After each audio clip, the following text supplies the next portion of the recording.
Hi guys, Suzu here. Welcome back on Tuesday Tips by Suzu. आजको Tuesday Tips by Suzuमा हामी discuss गर्छौं about skin discoloration around a mouth area.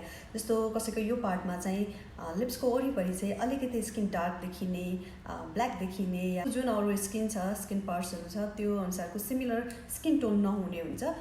यसको बारेमा हामी आज discuss गर्छौं। यसको कजेसहरु, medical treatment. As much as I know, I will give you a tips about a medical treatment and also as a home remedy हामीले के गर्न सक्छौं त्यसको बारेमा पनि हामी डिस्कस गर्छौं। So without further ado, let's start the video, shall we? यसको कजेसहरुमा सबभन्दा फर्स्टमा चाहिँ ड्रोलिङ सलाइभा भन्छ, जसको चाहिँ सुत्दाखेरि र्याल बग्ने हुन्छ दुईटा साइडबाट। यु क्यान नोटिस दुईटा लाइन नै ब्ल्याक देख्छ। अनि अर्को भनेको चाहिँ कन्स्ट्यान्ट रबिङ एन्ड लिकिङ, कसैको चाहिँ चिन यसरी चलाइराख्ने या माउथ एरियामा हातले चलाइराख्ने या जिब्रो निकालेर लिप्सहरु चाहिँ लिक गरिराख्ने बानी हुन्छ।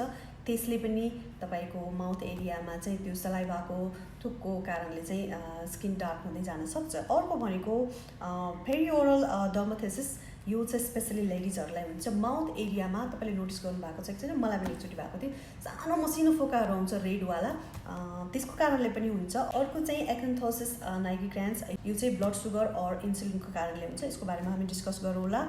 सो अर्को भनेको म्याकुलस एमेथोसिस, जुन चाहिँ टुथपेस्टमा जुन एमालोइड भन्ने इन्ग्रेडियन्ट्स हुन्छ त्यसले चाहिँ हाम्रो स्किन जुन टु लेयर हुन्छ, डर्मल एन्ड एपिडर्मल, सो माथिल्लो लेयर डर्मलमा चाहिँ त्यसको नेगेटिभ इम्प्याक्टले गर्दाखेरि पनि तपाईको माउथ एरिया चाहिँ डार्क देखिन सक्छ। अर्को छ कन्ट्याक्ट डर्माथोसिस, यो चाहिँ एलर्जी हुन्छ। कुनै पनि टुथब्रस भयो, कस्मेटिक प्रडक्ट्सहरु भयो, लिप बामहरु भयो, त्यसको कारणले पनि तपाईलाई माउथ एरिया डार्क हुन सक्छ। अर्को छ फिक्स्ड ड्रग रियाक्सन, कहिलेकाहीँ चाहिँ मेडिसिनको रियाक्सनले पनि यस्तो हुन्छ। स्पेशली यसमा चाहिँ के छ भने antibiotic and a pain killer, यसले पनि इफेक्ट गर्छ माउथ एरिया चाहिँ ब्ल्याक हुनमा। एन्ड अर्को छ कन्स्टिट्युसन्स, यो चाहिँ बाइ बर्थ नै आउँछ। कसैलाई चाहिँ जन्मिँदाखेरि यो पार्ट एरिया चाहिँ अलि डार्क भएर नै आउँछ, अलि डस्की स्किन भएकोमा चाहिँ यो प्रब्लम हुन्छ।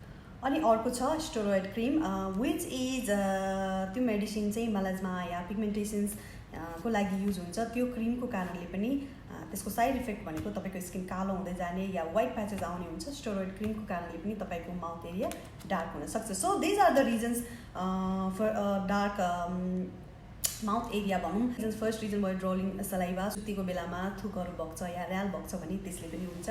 अर्को लिकिङ एन्ड रबिङ ह्याबिट भयो, हातले यसरी चलाइराख्ने या ओठ टोक्ने यस्तो बानीहरुले पनि हुन्छ। अर्को पेरिओरल डर्माथोसिस, यो चाहिँ लेडिजहरुलाई हुन्छ। माउथ एरियामा बुर्र सानो फोकाहरु आउँछ, this is common I guess. अनि अर्को भनेको स्टेरोइड क्रिम अफ कोर्स। अनि अर्को एक्यान्थोसिस नाइग्रिग्रान्स, यो चाहिँ इन्सुलिन एन्ड ब्लड सुगरको लेभलले गर्दा हुने भयो।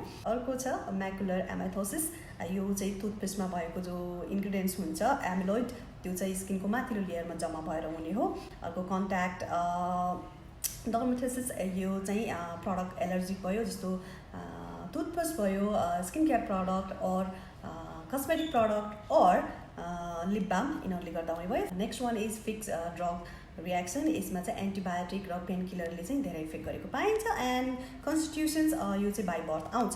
So these are the reasons. So अब हामी ट्रिटमेन्टको बारेमा कुरा गर्छौँ as a home remedies and as a medical treatment के गर्न सकिन्छ। And next is our habit, कुन ह्याबिटलाई चाहिँ कन्ट्रोल गर्नुपर्छ त्यो पनि छ। सो फर्स्टमा तपाईको माउथ एरिया चाहिँ डार्क छ या डार्क हुँदै गएको छ भने के रिजनले भएको हो, त्यो रिजन चाहिँ पत्ता लगाउनु जरुरी छ। त्यो पछि चाहिँ तपाईको र्याल बगेर हुने या यस्तो लिप्सको कर्नरमा चाहिँ थुक जमेर भएको हो भने चाहिँ युज रिच मोइस्चराइजर और थिक मोइस्चराइजर बिफोर बेड और पेट्रोलियम जेली पनि लगाउन सक्नुहुन्छ। अर्को पेरिओरल स्मल बम्प्स जुन हुन्छ यस्तोमा आउने, त्यो लेडिजलाई धेरै हुन्छ। त्यस्तो भयो भने एन्टी इन्फ्लेमेटरी क्रिमहरु लगाउनु पर्ने हुन्छ। And please avoid steroid cream which is use for melasma and pigmentations. एउटा rich or bland moisturizer without fragrance and a colour, त्यो चाहिँ युज गर्नुपर्छ। स्किनमा चाहिँ कुनै पनि पार्टमा, फेसको कुनै पनि पार्टमा चाहिँ तपाईको स्किन छिटो बर्न हुन्छ, पिगमेन्टेसन आइहाल्छ या माउथको वरिपरि चाहिँ डार्क हुने प्रब्लम छ भने you have to wear a sunscreen every 2 आवरमा चाहिँ एड गर्नुपर्छ डे टाइममा। सो सनस्क्रिनमा चाहिँ स्पेसिफिक जिङ्क अक्साइड भएको सनस्क्रिन युज गर्नुहोस्, त्यसले एकदमै हेल्प गर्छ। एन्ड एक्यान्थोसिस नाइग्रिको कारणले भएको हो भने चाहिँ you have to see the doctor अब यसमा चाहिँ के हुन्छ भने यो चाहिँ इन्सुलिन प्लस ब्लड सुगरको कारणले हुने हो। सो यसमा चाहिँ तपाईँले वेट पनि लस गर्नुपर्छ एन्ड स्पेसिफिक मेडिसिनहरू डक्टरले नै हजुरलाई रेकमेन्ड गर्नुहुन्छ। अनि अर्को छ म्याकुलर एमोडोसिस। यसमा चाहिँ नन फ्लोरोनेटेड टुथपेस्ट युज गर्नुपर्छ। अघि मैले भने टुथपेस्टमा भएको इन्ग्रिडियन्ट्सले पनि तपाईँको स्किनको माथिल्लो लेयरमा चाहिँ डार्क बनाउँछ।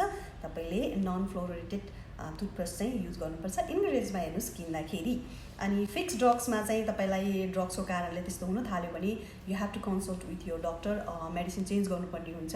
And antibiotic and pain killer चाहिँ तपाईँले जुन खाँदाखेरि तपाईँलाई त्यस्तो रियाक्सन भइरहेछ त्यो चाहिँ कम्प्लिटली चेन्ज गर्नुपर्छ। अर्को कन्स्टिट्युसन्सको कारणले भएको हो भने चाहिँ स्किन लाइटनिङ क्रिमहरू युज गर्दा पनि यो प्रब्लम सल्भ हुन्छ। जस्तो क्रिममा चाहिँ तपाईँले के लिन सक्नुहुन्छ भने क्लियर जेट, विल्युमा एन्ड कोजिभिट अल्ट्रा। अनि अर्को छ डी मिलान भन्ने 2 times in a day 2 to 4 weeks use गर्नुभयो भने त्यसको इफेक्ट राम्रो हुन्छ। ओके, तपाईँको जुन माउथ एरियाको पिगमेन्टेसन्स या स्किन कलर चाहिँ ब्ल्याक मात्र होइन त्यसमा रेडनेस पनि आउँदैछ भने चाहिँ you have to see your doctor. आफै मेडिसिन लगाउनु हुँदैन, एकचोटि डक्टरसँग फर यो डर्मेटोलोजिस्टसँग चाहिँ कन्सल्ट गर्नुपर्छ। ओके, अनि जसको चाहिँ यस्तो प्रब्लमहरू हुन्छ माउथको वरिपरि ब्ल्याक हुने या स्किन डिस्कलरेसन भयो यो एरियामा हुने चाहिँ सनस्क्रिन चाहिँ मस्ट युज गर्नै पर्छ, किनभने यो घामको रेजहरूले पनि त्यसमा इफेक्ट पार्न सक्छ। एन्ड एभ्री 2 hours चाहिँ तपाईँले सनस्क्रिन एड गर्नुपर्छ इन अ डे टाइम है। एन्ड सेन्सिटिभ स्किन भएकाहरूले चाहिँ सनस्क्रिनमा चाहिँ जिङ्क अक्साइड भएको चाहिँ मस्ट युज गर्दा अझ बढी इफेक्टिभ हुन्छ। ओके, अनि अर्को गर्न सक्ने भनेको चाहिँ स्किन पिलिङ पनि गर्न सकिन्छ।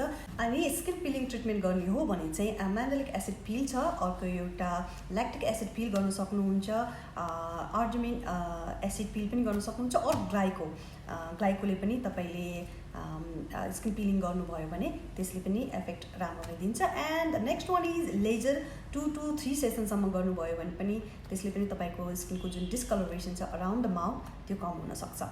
एज अ होम रेमेडिज म एउटा कुरा के क्लियर गर्न चाहन्छु भने पोतो भयो, फ्रेकल्स भयो, स्किन डिस्कलरेसन जति पनि छ माउथ एरियाको हामीले अहिले डिस्कस गऱ्यौँ, यस्तो खालको प्रब्लमहरू चाहिँ होम रेमेडिजले लाइटन अप मात्र गर्छ, अलिकति कम मात्र गर्छ, जाँदैन।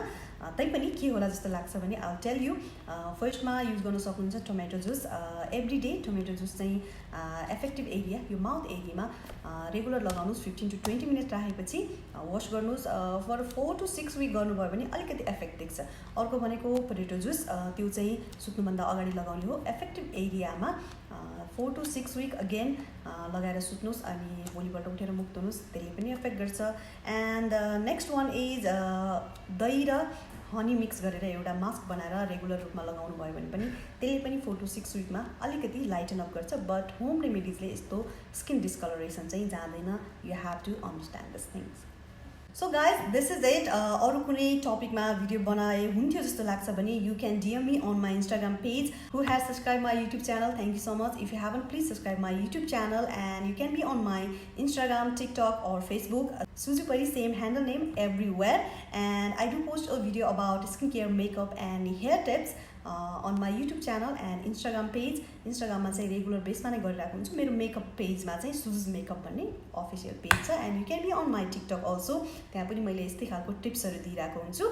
And thank you so much for watching. I hope this video is helpful for you and happy Tuesday. Will see you again. Thank you. Stay safe, stay happy.